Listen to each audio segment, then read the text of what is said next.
প্রকৃতি কখনো কখনো নিজের সৌন্দর্য দিয়ে মানুষকে থামিয়ে দেয়। সিলেটের জাফলং প্রকৃতির এমনই এক অপার বিস্ময়। খাসিয়াজন্তা পাহাড়ের পাদদেশে অবস্থিত এই ভূমি পিয়াইন নদীর স্বচ্ছ পানি আর স্তরে স্তরে পাথরের নীরবতায় গড়ে তুলেছে এক অনন্য নান্দনিকতা। সীমান্তের ওপারে পাহাড়ের সারি, ডাউকি পাহাড় থেকে নেমে আসা ঝর্ণাধারা আর ঝুলন্ত ডাউকি ব্রিজ যেন প্রকৃতির আঁকা এক নিঃশব্দ চিত্রকর্ম।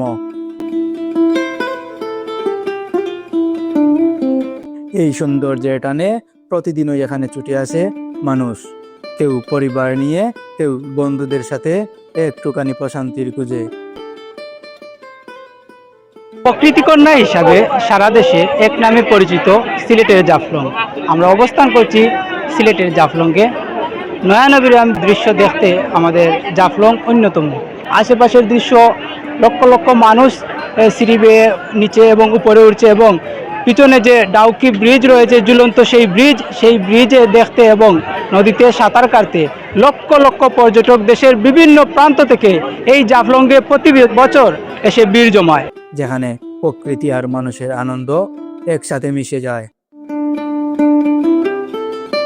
ইতিহাস বলছে এক সময় এই অঞ্চল ছিল খাসিয়াজন্তা রাজার অধীনে এক নির্জন বনভূমি। পাথর ব্যবসা ও জনবসতির বিকাশের মধ্য দিয়ে জাফলং ধীরে ধীরে আজকের রূপে পরিণত হয়েছে।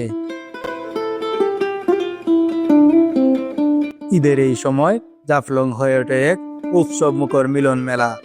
দেশের নানা প্রান্ত থেকে আসা মানুষের পদচারণায় এখানকার প্রতিটি প্রান্ত যেন প্রাণ ফিরে পায়। অনেক ভালো লাগছে, আর অনেকে আসে বিভিন্ন জায়গা থেকে, বিভিন্ন দেশ থেকে মানুষ আসে এখানে ঘোরাঘুরির জন্য। সুন্দর জায়গা, আপনারাও আসবেন। আমি সব কিছু বলতে পারি, কিন্তু জাফলংয়ের মায় আমি বলতে পারি না। এর লাগে আমি জাফলং আবার আইছি। দিকেই তাকাই, সেদিকেই শুধু মনোরম দৃশ্য। আরও আসবেন, দেখবেন, সৌন্দর্য অনুভব করবেন। আসলে জাফলং দেখতে খুবই সুন্দর, চতুর্দিকে দৃশ্যগুলো ভালো লাগছে, সুন্দর লাগে। ইন্ডিয়ারিও দেখা যায়, অনেক ভালো লাগে। আশা করি আপনারও আইবা, আমার কাছে খুব ভালো লাগে।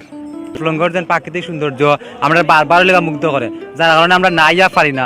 এর আগেও আইছি আমি পাক্কা কবার, এটা অনুমতি পাইছি না। আজকে অনেক মানুষ, ফ্যামিলিও ফার্স্ট টাইম আইছি, আগে গেছি কতবার। কোন জায়গাতে গেছো? রাতার গুল। এখন কেমন লাগে? এখন ভালো। কতজন আইছো তোমরা? আমরা 15 জন আইছি। 15 জন। ইয়ে। দেবা সব ভালো আছো নি? জি। তোমার নাম কিটা? শাহায়া। কোন ক্লাসে পড়ো? 3 পাহাড়ের নীরবতা, নদীর কলকল শব্দ আর মানুষের হাসি সব মিলিয়ে জাফলং শুধু একটি পর্যটন কেন্দ্র নয়, এটি এক অনুভূতির নাম।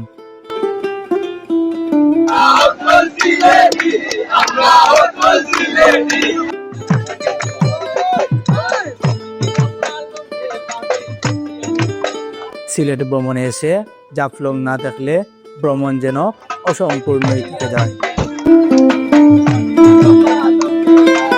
মোহাম্মদ হাবিবুর রহমান উজ্জ্বল, জাফলং, সিলেট থেকে। প্রকৃতির এই সৌন্দর্যকে সম্মান করুন, পরিবেশ রক্ষা করুন।